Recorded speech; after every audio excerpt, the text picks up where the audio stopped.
Welcome to Daily Scripture Reading. I do not own the rights to this music. 2 Samuel chapter 15. This is the Amplified Version. Absalom's Conspiracy. After this, Absalom provided for himself a chariot and horses, and 50 men as runners before him. He would get up early and stand beside the road to the gate of the city where court was held. And when any man who had a dispute came to the king for judgment, Absalom would call to him, "From what city are you?" And he would say, "Your servant is from one of the tribes of Israel." Then Absalom would say to him, "See, your claims are good and right, but there is no man appointed as the king's agent to listen to you." Moreover, Absalom would say, "Oh, that I were appointed judge in the land. Then every man who had a dispute could come to me, and I will get justice for him." And whenever a man approached to bow down before him, he would put out his hand, take hold of him, and kiss him. This is how Absalom dealt with everyone in Israel who came to the king for judgment. So Absalom stole the hearts of the men of Israel. And after 4 years, Absalom said to the king, "Please let me go and pay my vow, which I have made to the Lord at Hebron, my birthplace. For your servant made a vow while I lived at Geshur in Aram, Syria. If the Lord will in fact bring me back to Jerusalem, then I will serve the Lord by offering a sacrifice of thanksgiving." And David the king said to him, "Go in peace." So he arose and went to Hebron.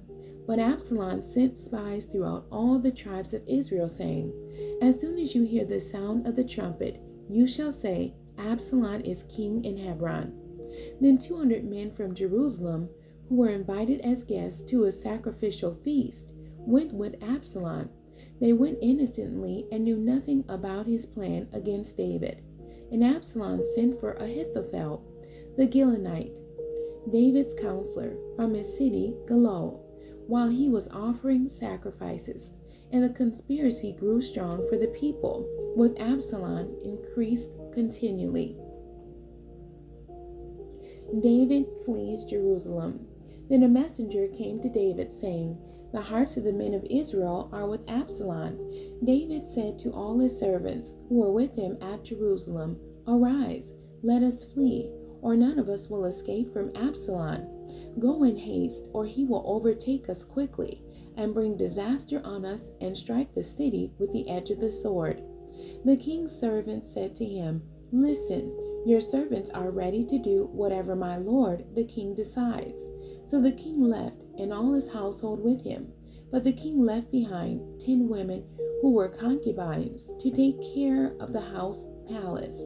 The king left, and all the people with him, and they stopped at the last house. All of David's servants passed on beside him, and all the Cherethites, Pelethites, and the Gittites, 600 men who had come with him from Gath, passed on before the king.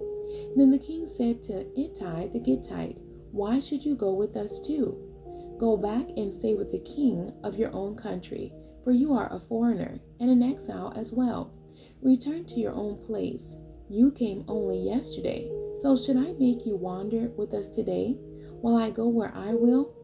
Return and take your brothers back with you also. May loving kindness and faithfulness be with you."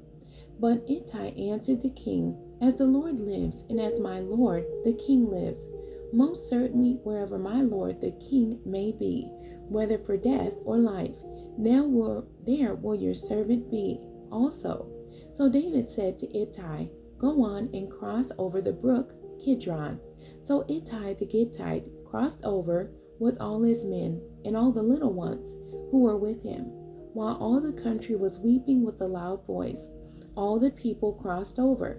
The king also crossed the brook Kidron, and all the people went on toward the way of the wilderness that lies between Jerusalem and the Jordan River. Now Zadok also came, and all the Levites with him, carrying the ark of the covenant of God. And they set down the ark of God, and Abiathar the priest came up and officiated until all the people had finished passing from the city. Then the king told Zadok, take the ark of God back to its rightful place in the city of Jerusalem, the capital. If I find favor in the Lord's sight, he will bring me back again and let me see both it and his dwelling place, habitation. But if he should say, I have no delight in you, then here I am. Let him do to me what seems good to him. The king also said to Zadok the priest, Are you not a seer? Return to this city in peace, you and Abiathar, and your 2 sons with you, your son Ahimaaz, and Jonathan the son of Abiathar. See, I am going to wait at the Lords of the Jordan, in the wilderness until word comes from you to inform me. So Zadok and Abiathar brought the ark of God back to Jerusalem, and they stayed there. And David went up the ascent of the Mount of Olives, weeping as he went, with his head covered and walking barefoot in despair. And all the people who were with him covered their heads and went up, weeping as they went. David was told, Ahithophel, your counselor, is among the conspirators with Absalom. David said, O Lord, I pray you, turn Ahithophel's counsel into foolishness. It happened when David came to the summit of the Mount of Olives, where he worshipped God. Behold, Hushai the Archite came to meet him with his tunic torn and dust on his head, as if in mourning. David said to him, If you go on with me, you will be a burden to me. But if you return to the city and say to Absalom, I will be your servant, O king, as I have been your father's servant in the past. So I will be your servant now. Then you can make useless the advice of Ahithophel for me. Are not Zadok and Abiathar the priest with you there? So it shall be that every word you hear from the king's palace, you shall report it to them. Their 2 sons are there with them, Ahimaaz, Zadok's son, and Jonathan, Abiathar's son, and by them you shall send to me everything that you hear. So Hushai, David's friend, returned to the city, and at about the same time Absalom came into Jerusalem. The end. God bless you, and thank you for joining me today.